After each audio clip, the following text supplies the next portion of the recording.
Swords of Steel.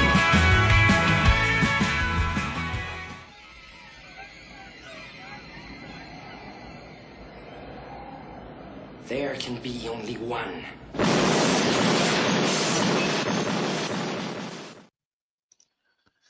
Well, hello everyone. It's the Toxic Rewatch, and Judicus and I will be talking all things Highlander 1986 feature film. Hello, Judicus. How are you today, my friend? I'm awake and ready, and yes. Yes to all of these things. So, for anyone who's not in the know, or maybe that you are, for some reason, YouTube no like me do live stream. Every time I do live stream, I get about 10 or 15 minutes into it. I start running my mouth, as I love to do, getting really, really balls deep into whatever subject matter I'm happen to be talking about. And then all of a sudden, I'll get a notification from somebody that's one of my fans, and they either hit me up on X or in the live stream itself saying, "Hey, bud, StreamYard or YouTube pulled your thing down. Your stream is down." And it's like, Jesus H. Christ.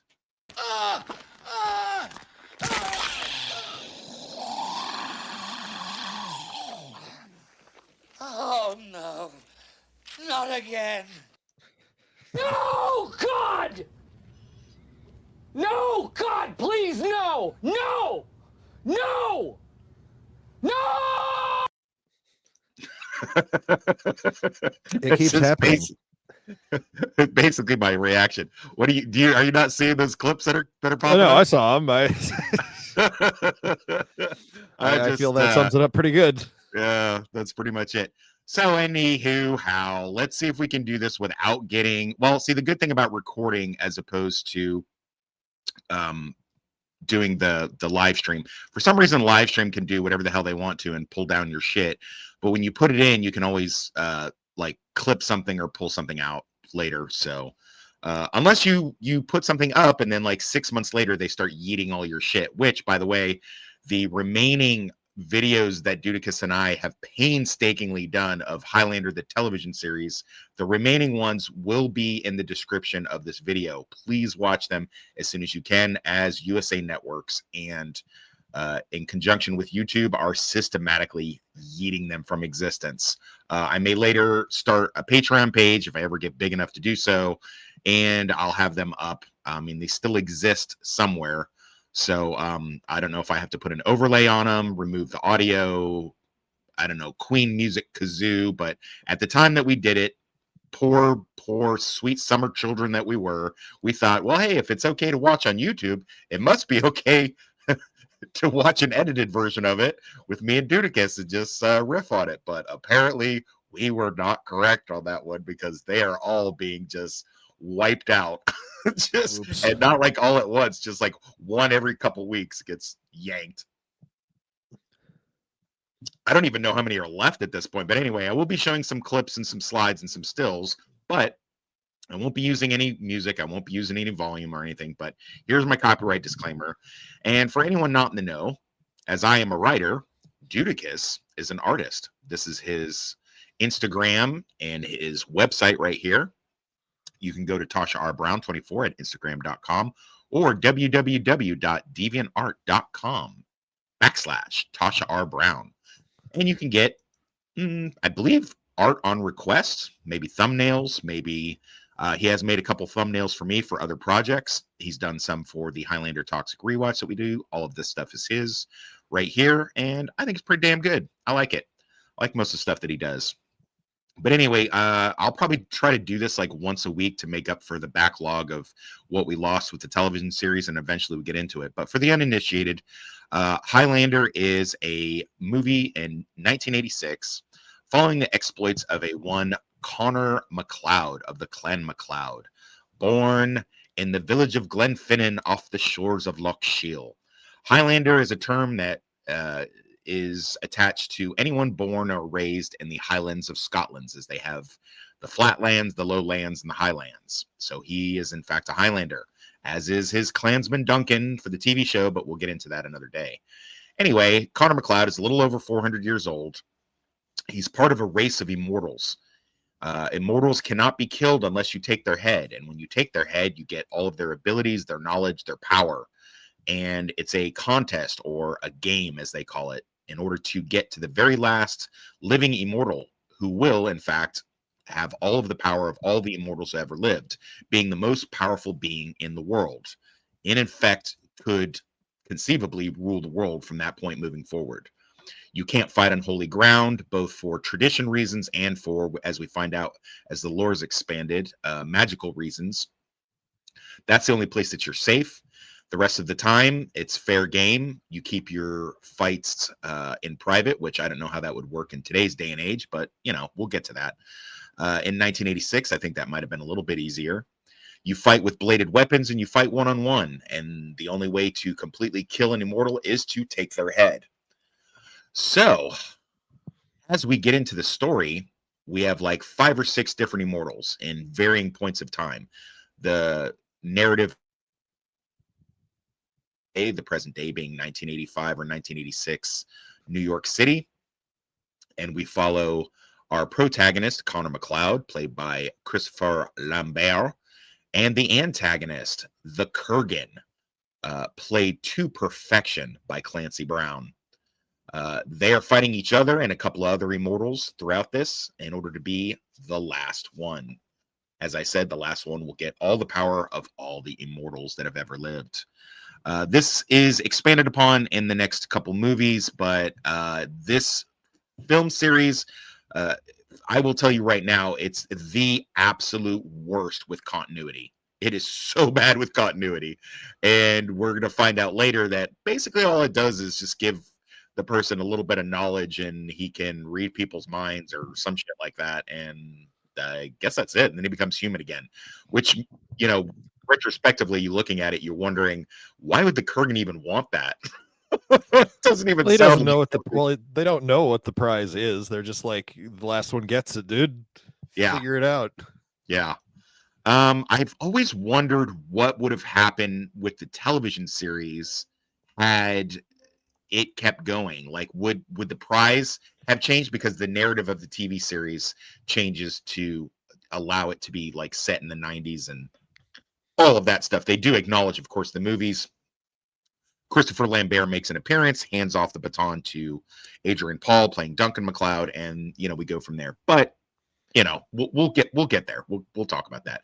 But anyway, I saw this movie late night, probably about a year after it was out, so probably like 87. I probably caught it on HBO late night, and it's one of those movies that you kind of do catch late night on HBO or Cinemax back in the day. That's kind of how these things worked.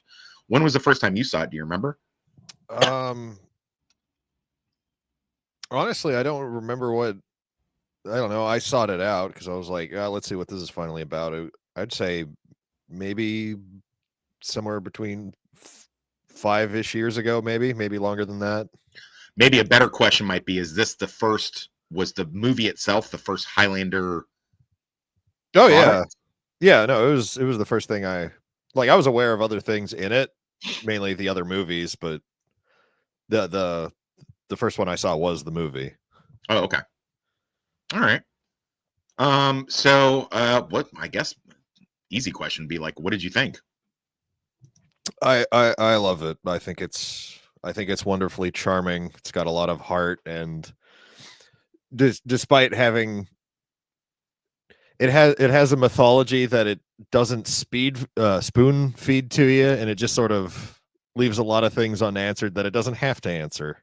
Yeah, you just kind of got to figure it out. Like, I love the explanation of Sean Connery when he says, "No one will fight on holy ground. No one will break that rule." And Connor's like, "Why?" And he's like, "Just because." Just, dude. And I just love I know the show gives a reason, gives like a reason why, but I like the idea of like, dude, we don't know why we're immortal. Why would we want to piss off a god? Right. Yeah, no, it's one of those things that I think it's not that I don't like the TV series, because I would never say that, because obviously that's not true. And, you know, I grew up watching the TV series. But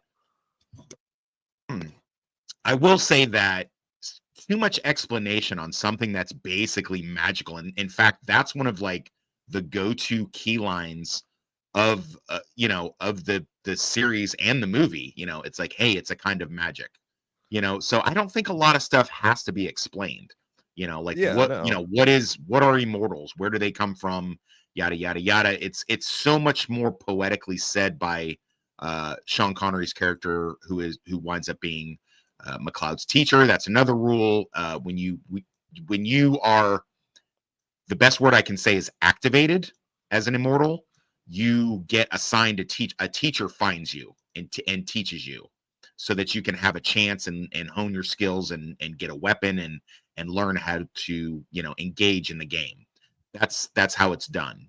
Why it's done that way, again, no explanation. But one of the things that he says, his character says, and him being over 2,000 years old, is he says to that question, like, why does the sun come up? Are the stars just pinholes in the curtain of night? I mean, that's so that's so damn poetic. Yeah. It's you really can't argue with that. And I think as much as I love the show, I like the animated stuff, I like the books and the comic books, I like all of it. But I think that sometimes you just don't need an answer. I Yeah. think sometimes you're just better off just having a little bit of mystery. Like, oh, why can't we fight on holy ground? Because we can't. That's why. Oh, okay. Well, all right. Well, fair enough.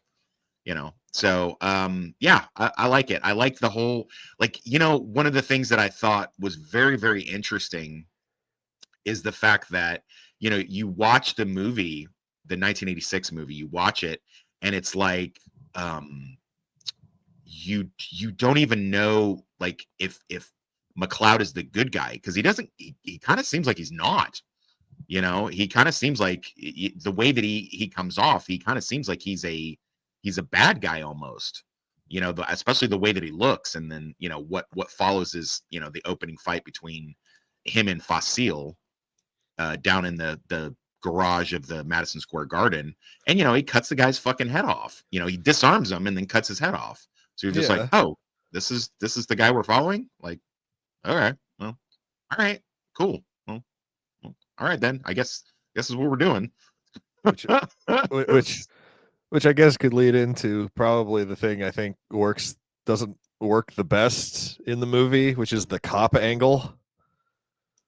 The cop, as in the weirdo cop that keeps saying Just weird gay shit to him, or the cop that no, just the whole, like, there's an investigation and we need to figure out what's going on. It's like they don't really find out anything other than the female lead, but they Yeah. keep coming back, and you're like, oh, okay, like, who No. cares? That's a good point. I think from a narrative structure, they kind of had to have, Oh, yeah. like, they have heads coming off, and and finding dead bodies in the basement with their heads cut off. They'd have to kind of wonder, like, what the fuck is going on here? Oh yeah, it's a good And lead in, but, like, again, they're not like. Now I do enjoy, like, I don't know if I'd ever cut them out of the movie because I feel like that would make it weird, but I don't know. What does Officer Garfield actually add to the story? is Garfield the one that says the raunchy shit to him? Yeah. He's the one who implies that McLeod sucks dick and cuts someone's head off. That is yeah, Garfield's a piece of work. But yeah, setting no, up the rule that every cop in the Highlander universe is an insane person. Yeah, pretty much. Except the detective in the first season. He's the only, like, solid cop. So I take it that you like the way the TV show does it better, where basically, when the cops want to know something, when one of the immortal mysteries is happening or whatever, Duncan's basically like, go fuck yourself. I'm telling you nothing. I don't answer questions. Is that basically it's hilarious? Yeah, but I don't know if I think it's a different kind of. This isn't how police work go. Why aren't you on some sort of list, Duncan? Hell, there's a line in late season 5 where Amanda is like, well, with your squeaky clean record, you'll get out of here in no time. It's like, what squeaky clean record?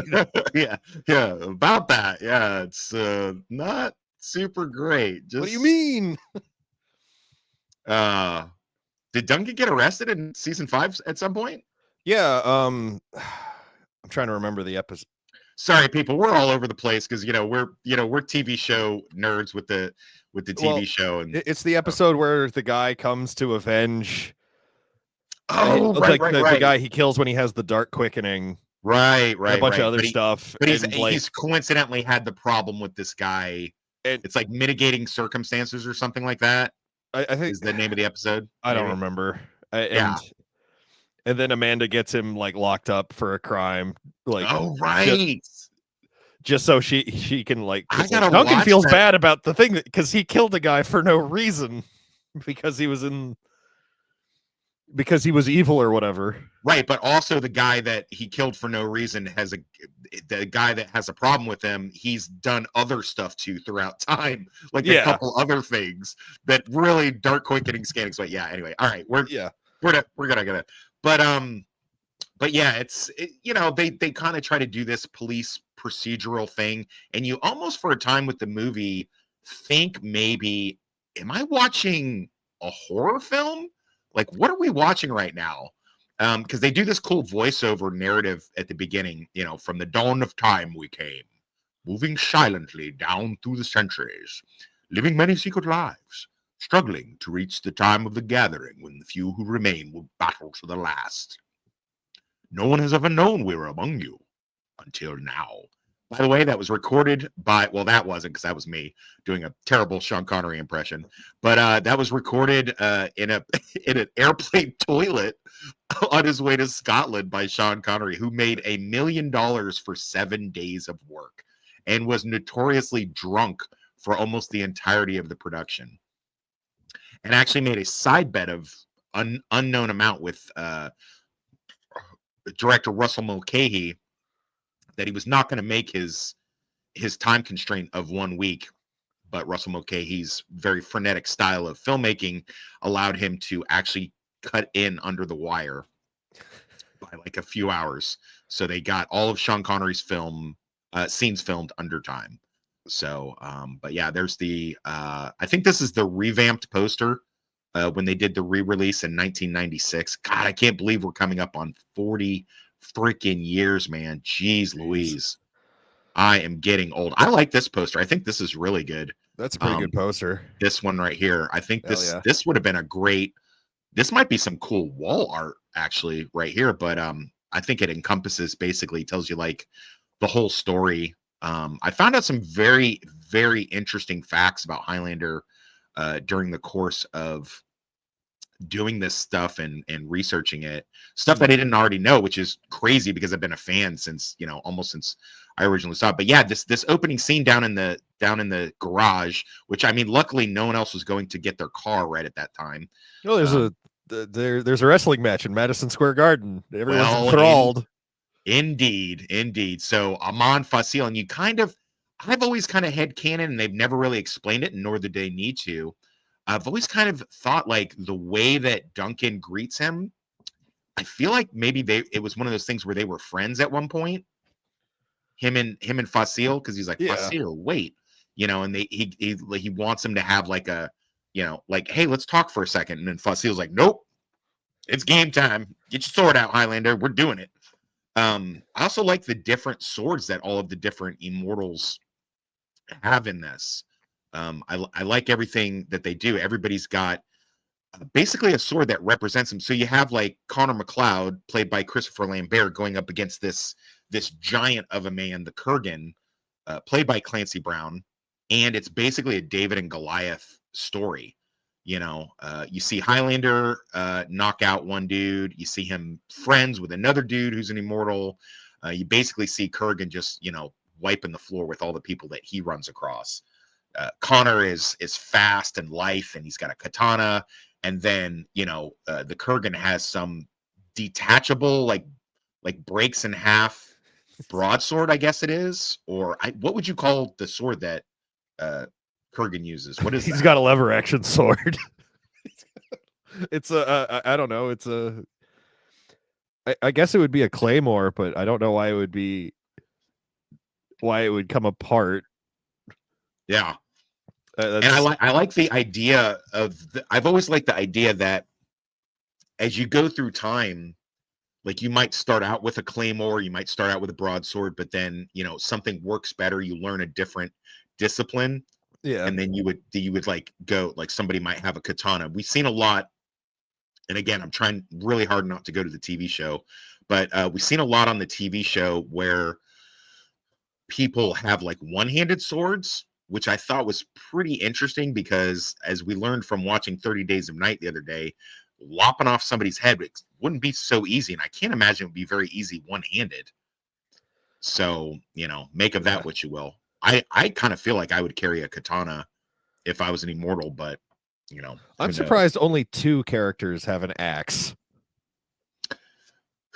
What 2 characters had axes? When they're fighting the weird wild men in season 1 Okay. at the river, and then someone in either late season 4 or somewhere in season 5, I'm pretty sure had it. Oh yeah, one of the 4 horsemen had an axe.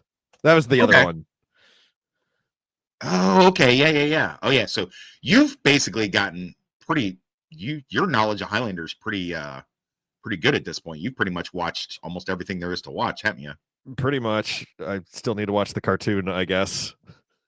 Oh, the USA cartoon? Yeah. It's Yeah. not very good. It's not very good. It's like, hey, will you give up your immortality powers for me? Sure, I will. I'll give you my quickening by being nice or something. I don't know what the fuck. Oh, that's something we should. The quickening. All right. So let's talk. Disregarding the television show, disregarding the sequels. Yes. What is the quickening? What is it? It's their power. Right. But you have that weird scene when Connor is training. After he gets in a battle and he gets activated, fighting another clan, the Kurgan shows up. How, we don't know. In order to take Highlander out. Maybe there's a backstory. He got a prophecy that Highlander would be the one that would ultimately take him out, so he wanted to preemptively get him when he was the weakest. That's the thing that makes the most sense to me. But I can't say for sure. Anyway, so he dies and he comes back, as they do, and now he's immortal, but he doesn't really know what's happening. And all of a sudden, this, after he's banished from his clan, this guy, played by Sean Connery, this Egyptian by way of Spain, is, this 2,000-year-old immortal, and he's training him in order to become, ultimately what he was going to become. And yeah, that's there's a point where he's up on top of a hill, and he's being hit by electricity, and he's being told, that's what you're feeling. That's the quickening. And I'm like, okay, wait. So why does he have a quickening? He isn't taking anybody's head. So I don't know if there's supposed to be a deleted scene or good old Juan Sanchez Villalobos Ramirez. Yeah, Juan Sanchez Villalobos Ramirez. Yeah, I don't know what that was supposed to be. I can't fathom that. And then sometimes they can talk to animals. They can on the scene with the beach, they're like, yes, your powers include being able to feel other life around you. Like it's like a discount the Force from yeah. It's very, very unclear what it is. Very unclear. Yeah. I don't know. And why is the sequel called The Quickening? We'll never know. Yeah. Yeah. Oh, we're gonna get into that maybe next week or something. Believe that shit. But yeah, no, I don't know. I mean, at some point you see that they get, as the death toll mounts up, they tend to get, like, okay, so he killed the dude and now he's got the dude's power. So, okay, well then that makes sense. But then later, like stuff, like when Kurgan kill in the flashback scene, it's later in the narrative, but it's earlier in the flashback scenes, Kurgan kills Ramirez. Yeah. And even though you like most of the energy, the quickening stuff, where it usually destroys property at the end of like when they have the quickening, it is it seems to happen during the fight instead of after the fight. Did you? I mean, and then when he has the quickening, it just looks like he just came in his pants. Yeah. Yeah. I don't know. I always got the impression from the fight when they're climbing up the tower is that it was just two incredible, powerful people like clashing, and that's what's causing the lightning. Yeah. And the Kurgan's powerful swings that don't quite connect with the wall he's hitting is causing Right. the tower to explode. I mean, it could be a combination of those things, you know. It they could be. both- yeah, it could We'll both never be know. true. We'll never know. Anyway, so yeah, it's one of those things where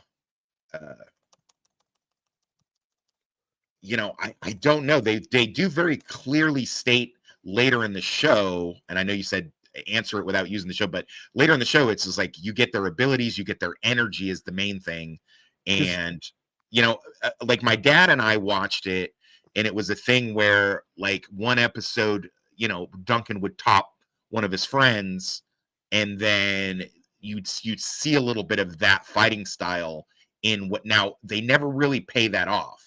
It would have been cool to see something like now if you go to Highlander 3, the movie Highlander 3 the Sorcerer, or Highlander 3 The final dimension. Yeah. The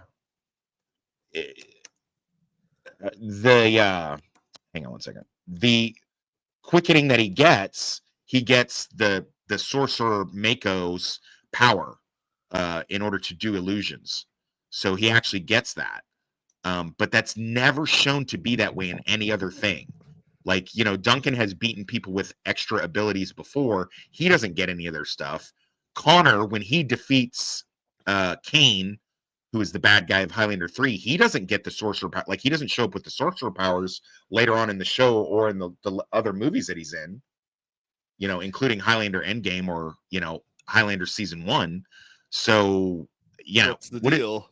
I put this down towards just inconsistency of the lore. Yeah. And stuff like that can really hurt, you know, your franchise. Like that's one thing, you know, people will nitpick about. You know, if you're going to have a sci-fi, fantasy, horror, whatever, you got to make sure that your franchise is staying true to its own inner continuity rules. People can suspend disbelief and buy certain bullshit as long as you stay true to the things that you know, it's already established. Yeah. But if you don't, then people just go, well, then what is the point? There's no point in me doing anything then if you know. So some interesting stuff, some trivia, little tidbits. Christopher Lambert had to learn English for this movie. Really? Yes, he did not know English before coming into this. I feel like this would have been something an agent might have told somebody. However, he did pick it up rather quickly, and his muddled accent, I think, and most people think that it helps with his character. You know, it makes his character seem, you know, cooler and like, you know, this is a guy that would have lived over hundreds of years in many different places, and he even says that cool line, lots of different places. And I think it works. I think it works for the character. And, you know, kudos to It works Christopher better than Lambert. fucking Mortal Kombat, where he's playing Raiden. Raiden, yeah, exactly. I've been a big fan of Christopher Lambert. I like most of the stuff that he's in. I think it's pretty interesting, his career and the things that he's done. You know, I definitely like it. Here's a cool little tidbit. I'm going to try to do this without getting this mess with it. I'll probably have to pause it a bunch of times. This is So the deleted scene. this is the deleted scene. This is I don't even know how to pronounce this guy's name. Something Mongolian. So he has those two short swords. I don't know the name of them. Those two Asian short swords that they use. That's his weapons of choice, and he's a security guard in Wall Street. And in fact, at the beginning of the battle, okay, so his Young Dal Kim. So he's some kind of Mongolian warrior or something like that. So in the beginning, and this is a scene that was deleted for time, not because there was anything wrong with it, but it shows yet another victim because Kurgan is just slaying people. And Young Dal Kim, working not a great job, actually, working, I guess, as a security guard. I've been alive for 14 centuries. I've picked up a job at Arby's.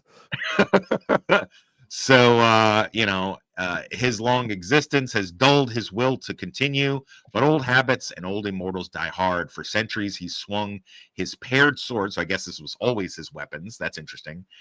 Reaping heads and drinking life. Ooh, that's a good line. Now is the time of the gathering, the battle that he was born centuries ago to fight. In Mongolia in 472 AD, this warrior was born. He was marauding plainsman before his first death opened the world of immortals to him. So where we find him is that he is working at Wall Street, nighttime security guard. Really seems like a shitty position for somebody with his skills. We need you to guard the computers. I guess we're supposed to understand that, he gets, something we didn't point out. Immortals can sense other immortals. So when another immortal is nearby them, and this is wildly open interpretation, this thing is not consistent. It's not consistent in the show, the anime, the movies, whatever. Someone can either be a mile away or right next to you when the spidey sense or whatever, the Highlander sense pops up, and you know that there's an immortal nearby. But anyway, hang on, I just thought of something. It only happens once. No, it happens exactly twice in the anime, and then it never happens again. What, the one we watched? The anime that we watched? Yeah, because it happens when he first meets Marcus. Uh-huh. And then it happens when he meets Chainsaw Dude, and then it never happens again. Interesting. So I guess we're supposed to understand that, by the way, all of this is not footage that can even be reproduced and put into the movie, just due to the fact that the original stuff, all we have is these stills, and these stills have been like linked together in order to make them look like a stop motion type thing. But I'm pausing them so I don't get hit for copyright yet again. But anyway, so young Dol Kim is doing his night watchman job, hanging out at Wall Street, and then I don't know if this is Kurgan has put this thing here in order to fool him, but young Dol Kim comes up. No, he just hates it. I don't like this art. It's tacky. This is tacky as shit. It's gotta go. So he goes and chops this thing up, and then Kurgan tells him, "Oh, such a brave warrior. Let's see how you handle the real thing." Guess taunting him, and so they begin a fight in the hallway in the office building late at night. And for some reason, through most of the fight, young Dol Kim's got his fucking security guard cap on, where he pulled his swords out. Now that would have been pretty interesting to show where he was hiding the swords. At least with the movies, they make it that you've got Kurgan has his detachable broadsword is in his briefcase, or then he just picks it up and carries it around, and McLeod very carefully hides it in his trench coat, and then sometimes it's in his car, like in the scene with the bar when he's walking Brenda home, and or she's following him after he offers to walk her home, and he can't get to his car and can't get to his sword, so he has to pull out a pipe off a wall or something like that. But so the TV show, though, they basically can pull their swords out of their butthole or some magic ether. And I guess that's what he must have been doing, because all of a sudden he's got this, unless there's another clip that we haven't seen, which, I don't know. So I guess the fight goes down the hallway. Kurgan's basically getting the better of him, although his hat is still on. So that's pretty, he loses his hat at some point. Yeah. And now they're in the computer terminal room where I guess they do Wall Street shit. And I think this would have been a really cool fight scene to show. I'm always fascinated with people who use multiple blades. I feel like that would be extremely difficult. I've seen it like once or twice on the show. I've not seen it done very much. They have a cool juxtaposition on the show. I know I keep talking about the show and I'm not supposed to, whatever. But this one actor plays two different parts, one in season 1 and one in season 2. And when they fight each other in season 1, he's human. And he's human again in season 2, actually, which is weird. And he fights this Asian actor, and he uses the two short swords. And then in the second season, when they fight, he grabs a katana, and Duncan grabs the two short swords. So I thought that was a pretty cool callback to season 1 and season 2. But anyway, So they're fighting. Looks like it's a pretty good involved fight. I would have liked to have seen more. That's one of the things in the movie that they don't do very well. The fight scenes are not very well choreographed, except for the last one. The Ramirez Kurgan fight scene is pretty dope. I don't have a problem with it, but it is a little telegraphed. It doesn't look, I mean, you can see that it's actually Sean Connery and Clancy Brown doing it, so that's pretty cool. But it lacks some of the impact and the versatility that you get from the TV show. There's things on the TV show where, because Adrian Paul was such a skilled swordsman, a lot of the times if they had a good actor but they weren't so great with swords, they kind of like would speed up the camera, or you could definitely tell that Adrian Paul was kind of carrying them through the fight scene. Every now and then they'd get him with an opponent that was like an actor but also a stunt man, and that would be pretty cool. So, but it looks like with this, it looks like it's this guy Kim Dong Yul he's or Yul Dong Kim, whatever the fuck, Mongolian guy. It looks like he's actually doing a good job here, and I think it probably would have been a pretty fucking dope fight scene between the two of them. I don't know how long Clancy Brown trained. I do know they screwed Clancy Brown over. A little trivia for you: they paid him scale, and he gets no residuals for what's arguably one of the besides SpongeBob, one of the most iconic roles he's ever done. He gets no residuals from the film, and they paid him shit. In fact, when he arrived in Scotland on the night to start filming, they left him at the train station, and he had to go wandering around Scotland trying to find a place to stay for the night. And Jesus. somebody just took him in at an inn and let him chill there, and then call the set people and have him come pick him up the next day.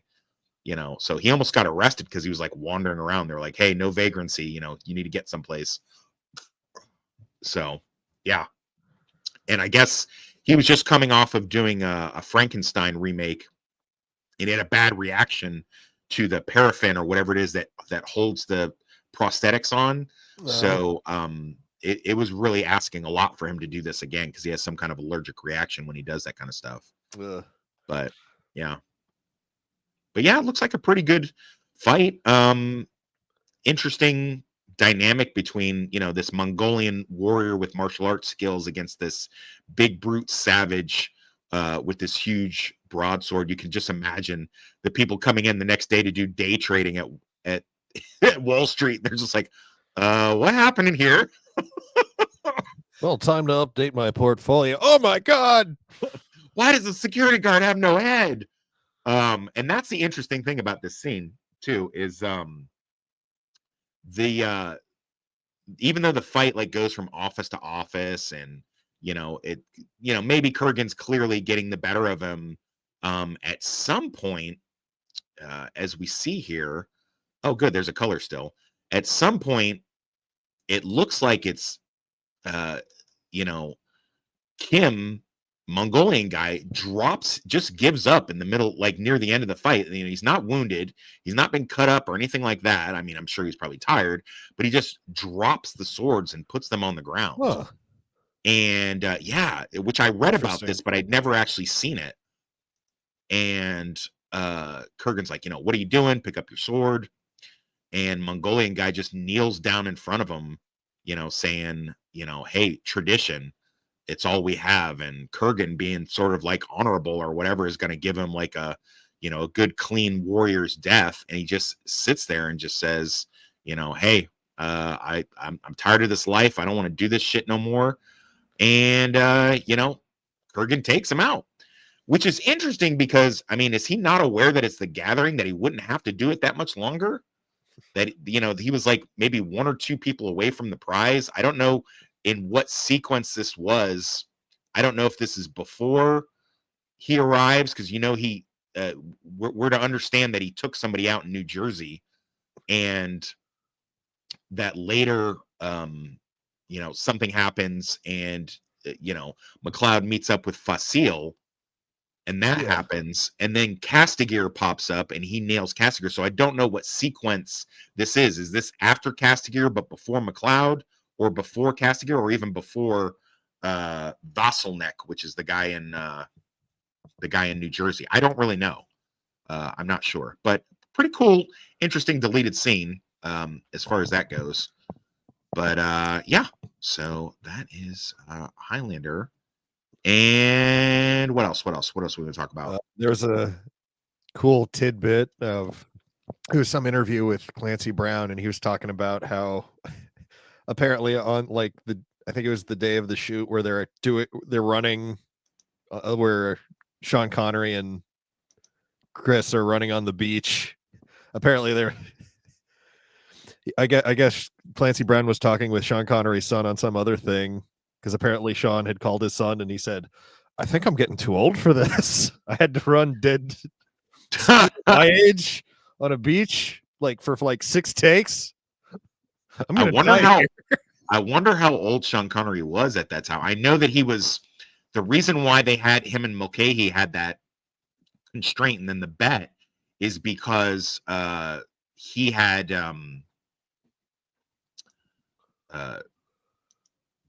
hold on.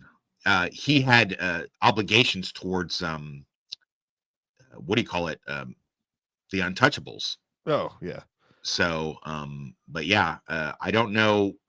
I would assume that was why they had the 7-day thing or whatever. So I don't know if he was like flying back and forth or it was during a break from the Untouchables in which he was able to go and do that. I don't know. But so a couple facts about like the Kurgan, besides what we've already done is that the Kurgan is both the best thing and the worst thing for the Highlander movie franchise. He's the best thing because it's one of his most iconic roles. He's definitely somebody that in sci-fi fantasy, he pops up and you're just like, oh yeah, Kurgan, fuck yeah, totally. But it's one of those things that for the remainder of the film franchise, they kept trying to make a new Kurgan. You know what I mean? With Highlander 2, it's Michael Ironside playing a Kurgan type role. Highlander 3, it's Michael Ironside's character is weirder because Michael Ironside's character is just fucking crazy. Yeah.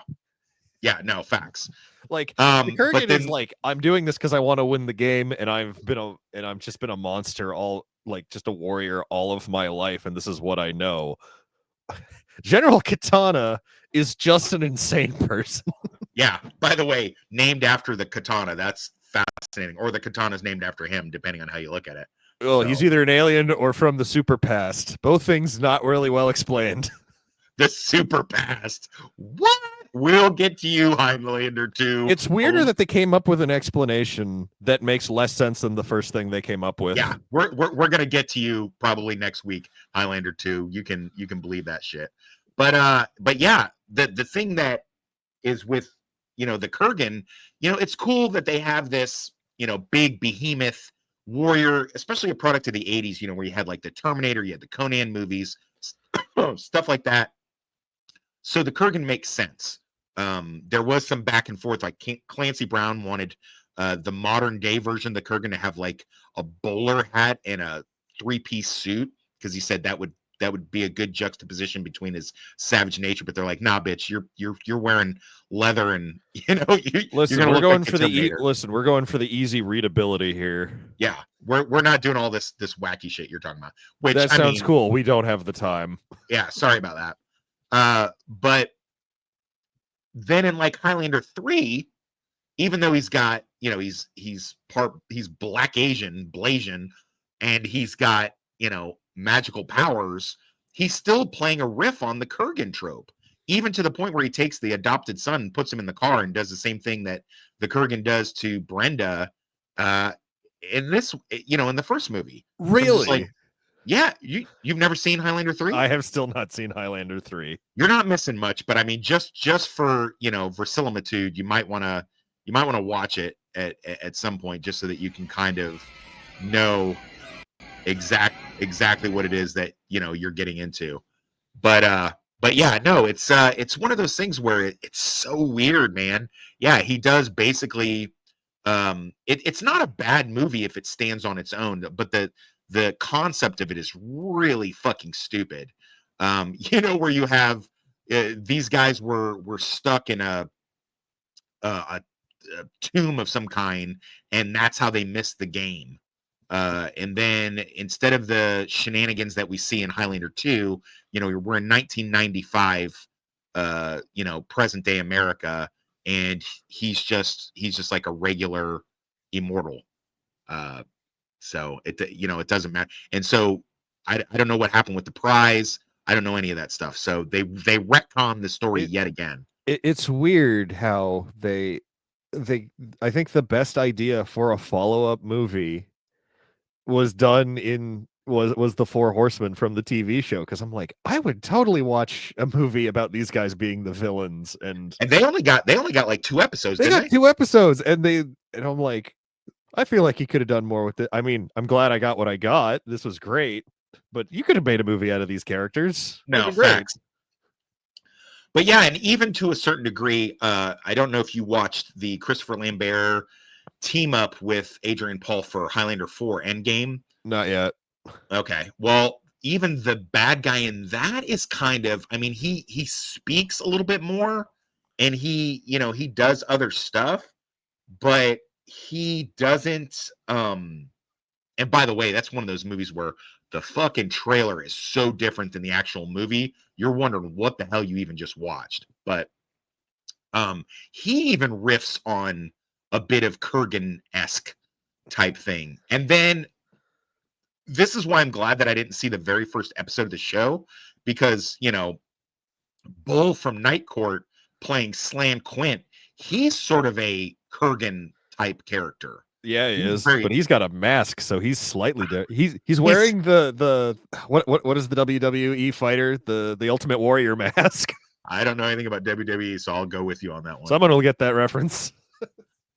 But he's also got an exploding knife in his hilt that comes out, so if he's losing, he shoots you in the chest.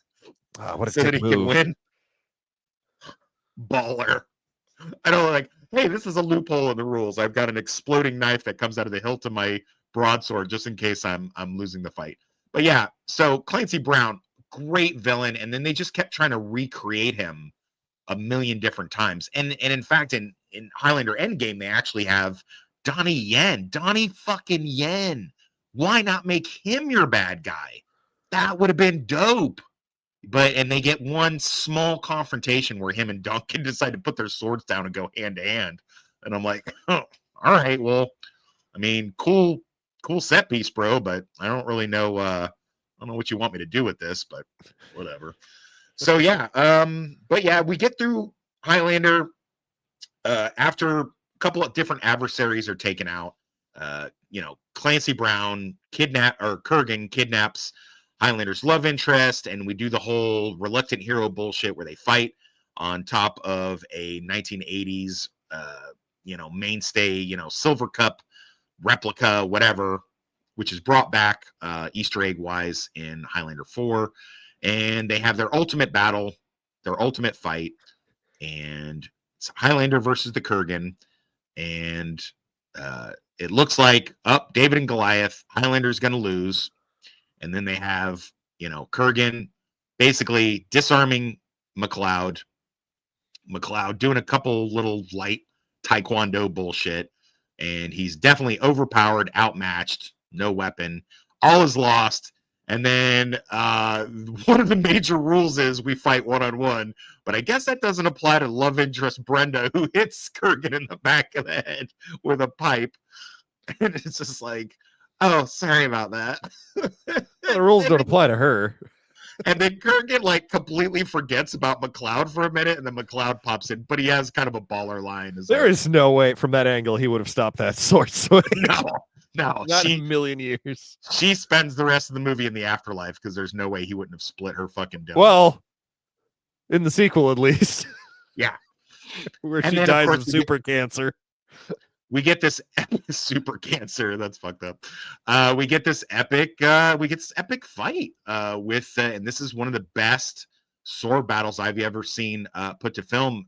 Fun fact, for the stuff where their swords are sparking off of each other, they actually have the swords connected to jumper cables, and out of sight of the camera, the jumper cables are going down the actor's pants and hooked up to batteries outside of Oh, shit. our view. Yeah. So where we can't see, there's the swords are going through the jackets into the cables are going through the jackets into the swords and then down the back of their pant leg.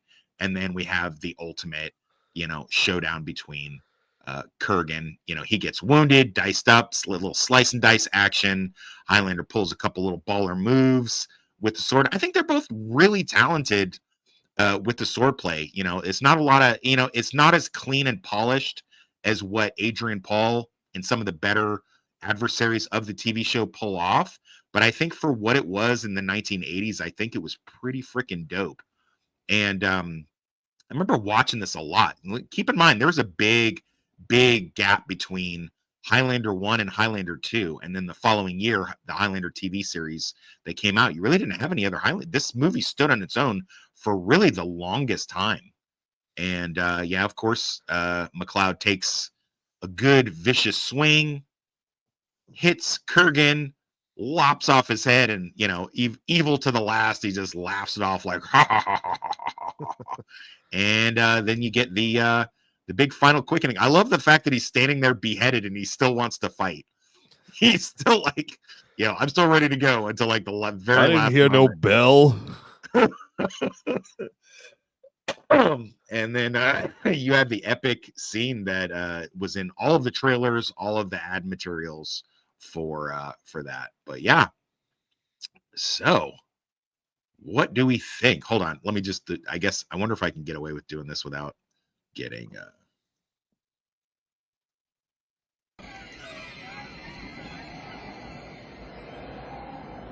There can be only one.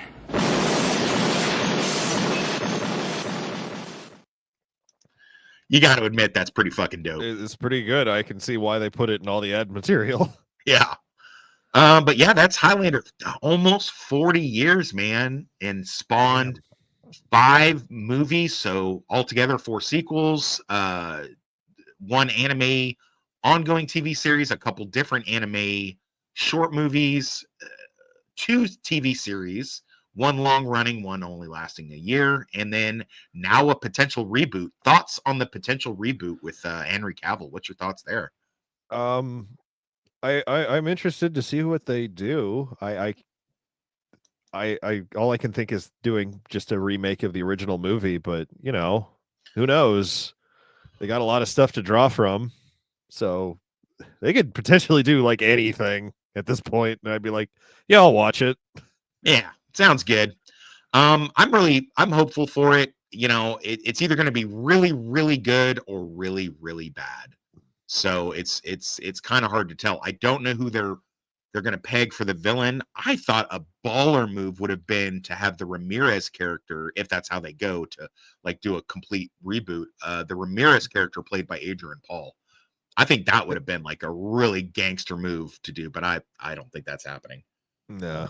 As far as that goes. But hey, who knows what's going to happen. I don't have at the time of that we're filming this, I don't really have any new information on Highlander the reboot.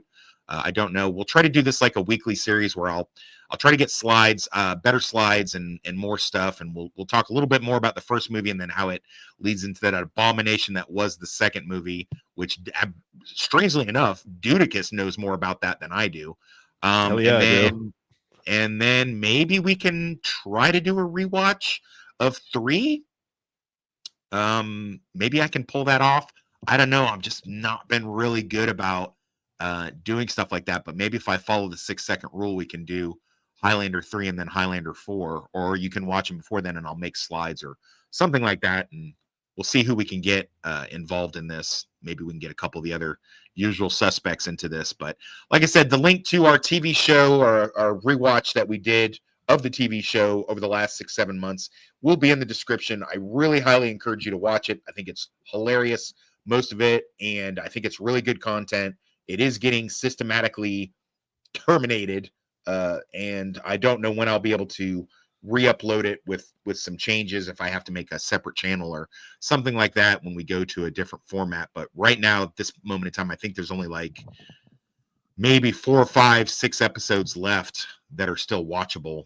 I think almost everything else has been, and that may not even be right, but I do appreciate you guys watching the show. Please like, comment, and subscribe. Let us know what you think about the movies. Which one's your favorite? Did you like the TV series? And are you at all excited about the upcoming reboot? I do have a book out now. It's called Slapdash. It's on Amazon. It's on Kindle and paperback. If you have the time, please look it up. And I think you'll find it pretty interesting. Hopefully, Dudicus can find time to do a cover for me. And speaking of which, if you're interested in any art, please check out Tasha R. Brown 24 at Instagram.com or www.deviantart.com. Tasha R. Brown. That link will also be in the description of this video.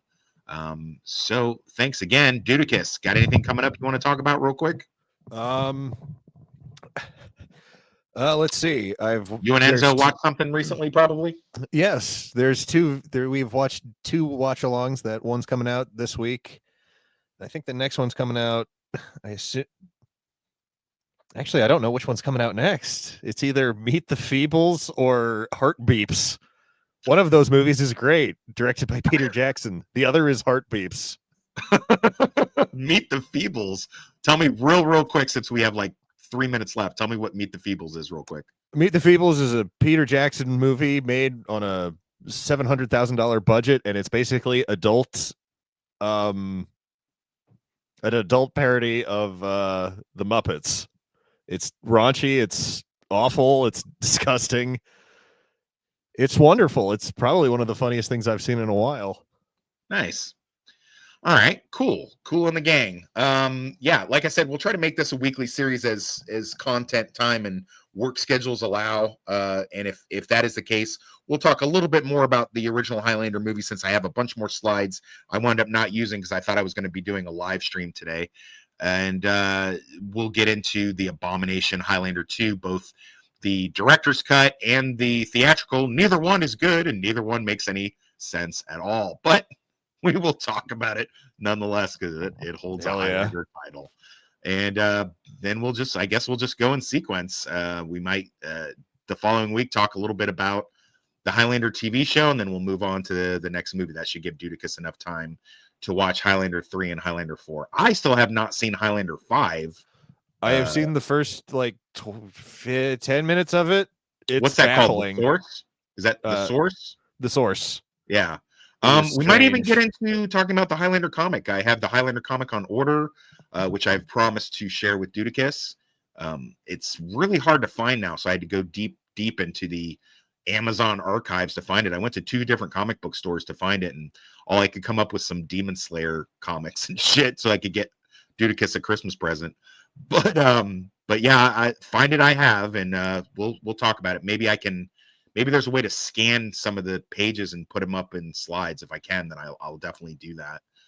Or maybe I can find them in Google Art somewhere. I think it's one thing I will say about it's very good with the continuity finally off of the TV show and the movie, and very interesting stories of like what would happen in like this apocalyptic future time where there's immortals are still running around.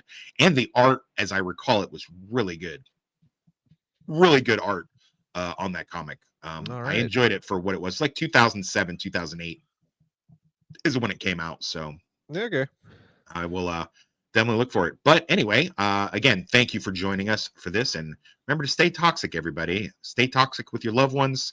Stay toxic with your boss. Stay toxic with your romantic partner, because toxicity is what makes the world go round. This is the Lord of Toxicity, Wes of the Clan Toxic, and Dudicus Trotagor of the Clan Trogdor. Bye, I love you.